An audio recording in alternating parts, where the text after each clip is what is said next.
Bienvenue dans ce premier épisode de notre série dédiée à l'étude et comparaison des formules théoriques des poutres. Dans cet épisode, nous allons analyser le cas d'une poutre soumise à une charge concentrée au centre. Nous utilisons MathCAD pour formuler et illustrer les formules théoriques de la poutre. Comme vous pouvez le voir dans l'image, la poutre est soumise à une charge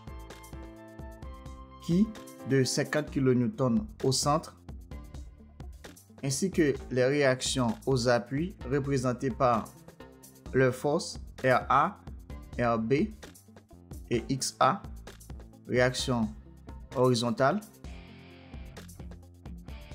Et ici, il y a la section de la poutre en I et ses caractéristiques mécaniques qui sont essentielles pour les calculs.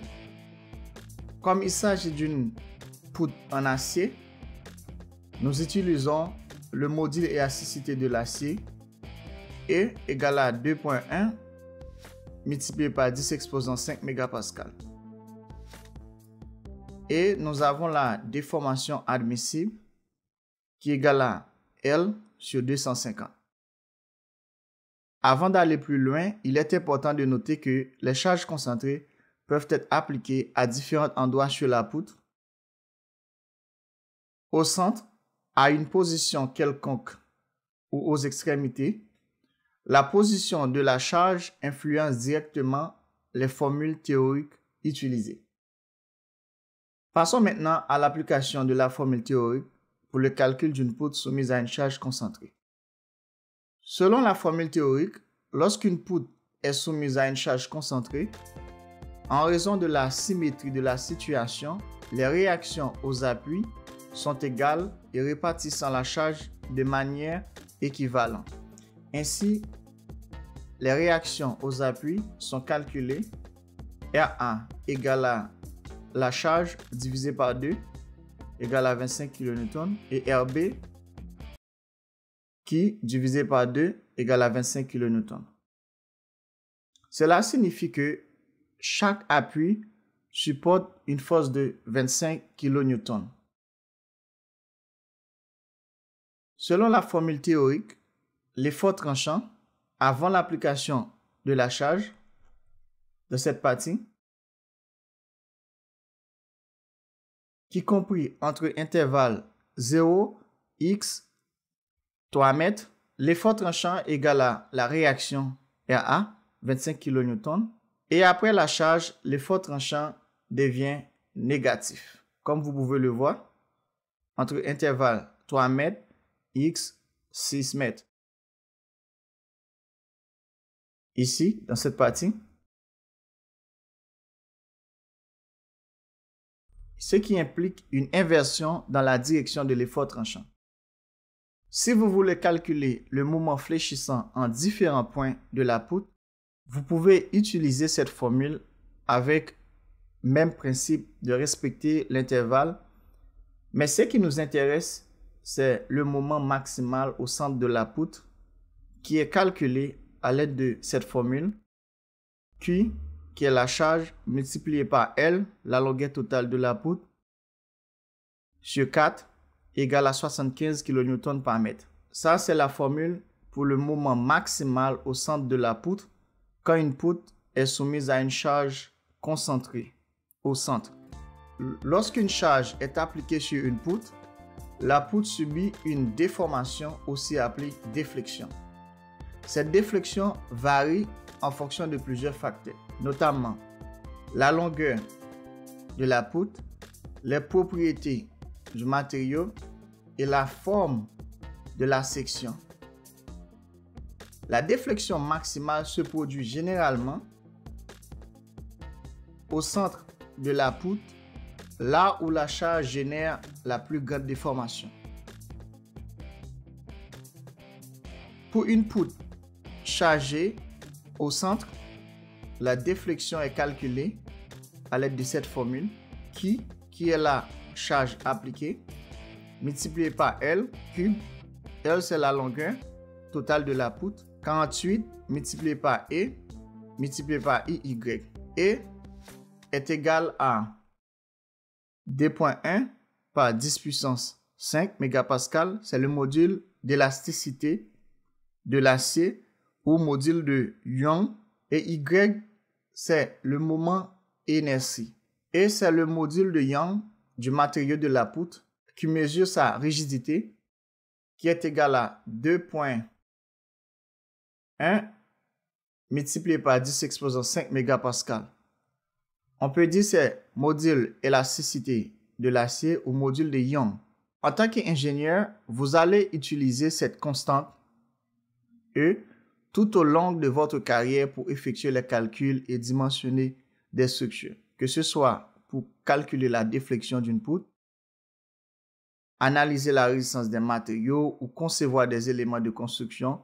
Le module de Young est l'une des clés pour comprendre et prédire le comportement des matériaux sous charge appliquée. Et vous devez savoir, chaque matériau a son propre module de Young.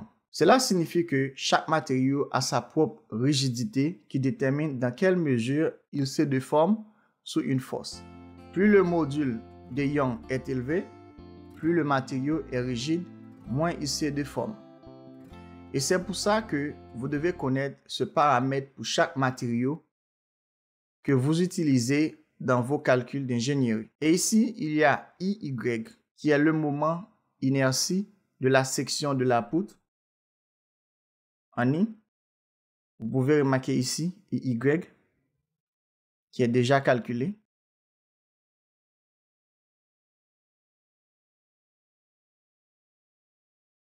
IY représente la répartition de la matière dans la section transversale de la poutre par rapport à un axe de flexion. Plus ce moment inertie est élevé, plus la poutre résistera à la déformation.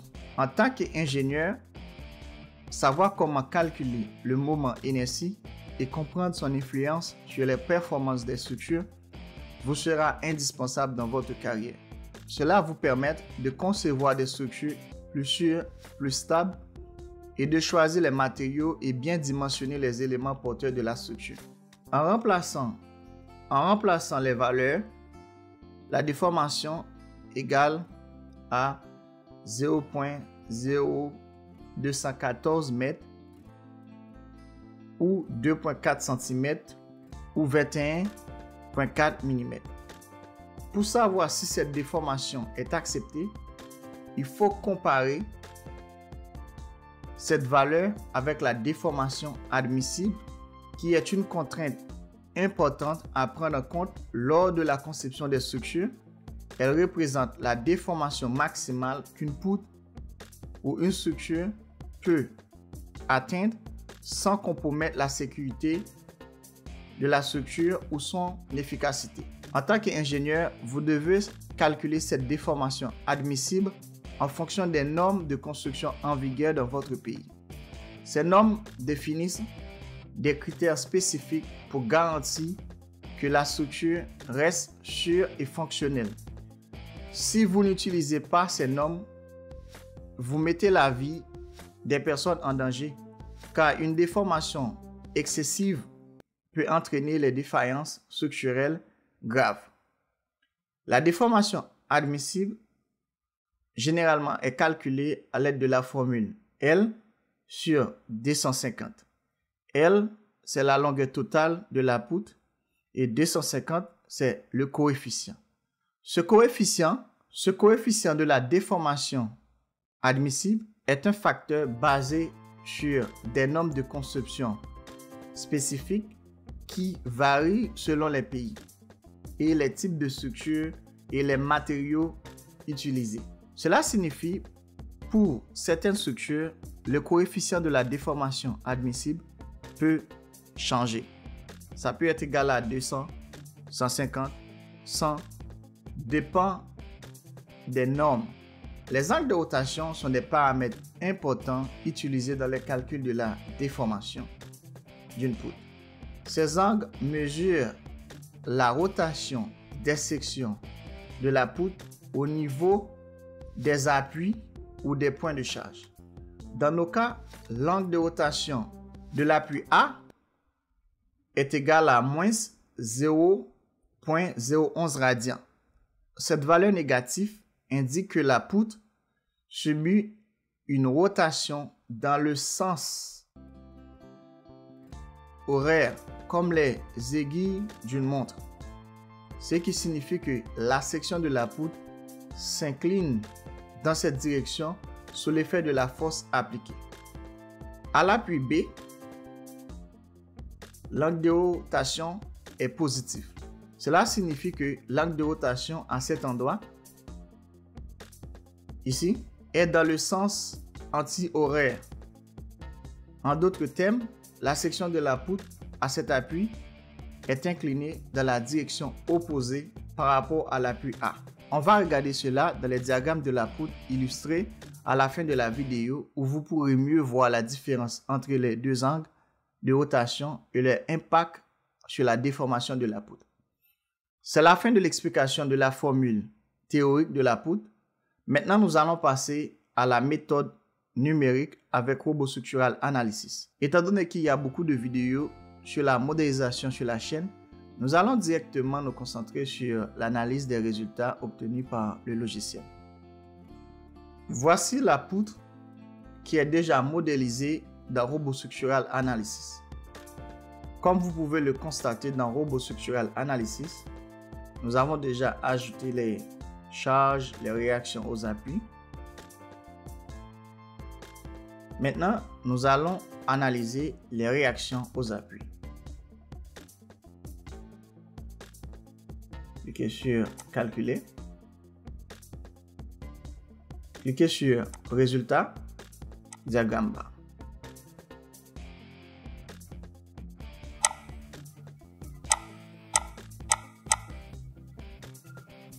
Comme vous pouvez le voir, dans Robot Structural Analysis, la réaction aux appuis, la réaction pour l'appui A est égale à 25 kN et l'appui B 25 kN. Analysons les efforts tranchants.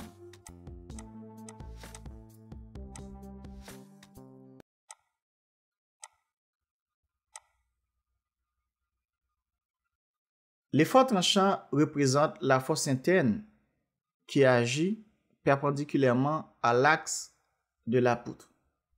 En observant le diagramme des efforts tranchants, on constate que à l'appui A, ici, l'effort tranchant est positif et égal à 25 kN.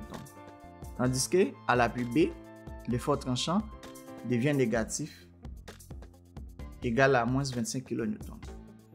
Le changement de signe de l'effort tranchant est typique d'une charge concentrée sur une poutre et la somme des valeurs absolues des efforts tranchants doit être égale à la charge appliquée sur la poutre. Ici,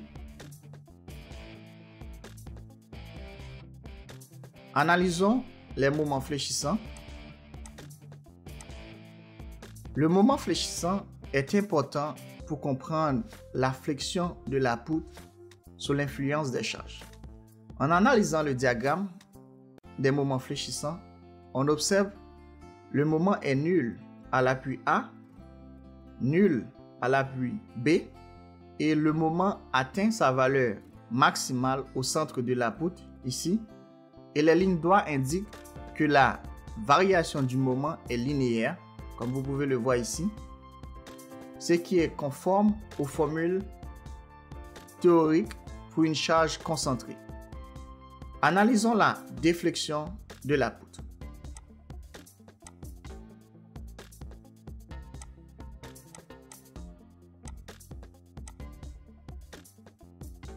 En observant le diagramme de la déflexion de la poutre, on peut constater que la déformation est égale à 2,14 cm. Cette déformation se produit au centre de la poutre, ce qui est cohérent avec le comportement attendu d'une poutre sous charge concentrée. 2,4 cm.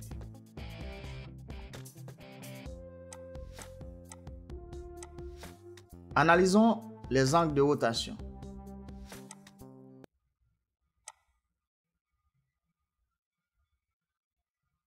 En observant le tableau ici, pour l'appui A, l'angle de rotation est égal à moins 0,011 radians. Et pour l'appui B, la valeur de l'angle de rotation est positive. La valeur des angles de rotation est directement influencée par la charge appliquée, la rigidité de la poutre, son moment inertie et le module élasticité du matériau.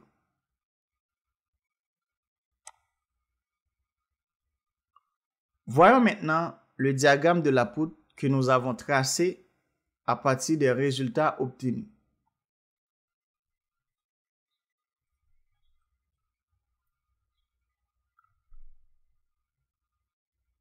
Ce diagramme intègre toutes les données de résultats essentiels, notamment les réactions aux appuis, ici les efforts tranchants, le moment fléchissant et la déformation et les angles de rotation. Comme vous pouvez le voir, l'angle de rotation A est dans le sens des aiguilles d'une montre et l'angle de rotation B est dans le sens contraire. Et ici, c'est la déformation maximale de la poutre.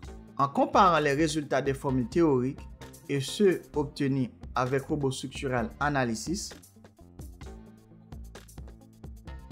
on constate qu'ils sont identiques avec un écart de 0%. Cela valide la fiabilité des hypothèses utilisées dans les formules théoriques, la précision et l'efficacité de la méthode numérique. Si vous utilisez un autre logiciel, vous pouvez partager vos expériences avec nous dans les commentaires. Comme ça, nous pouvons faire une comparaison de vos calculs pour vérifier la fiabilité de cet logiciel que vous utilisez. C'est la fin de cet épisode.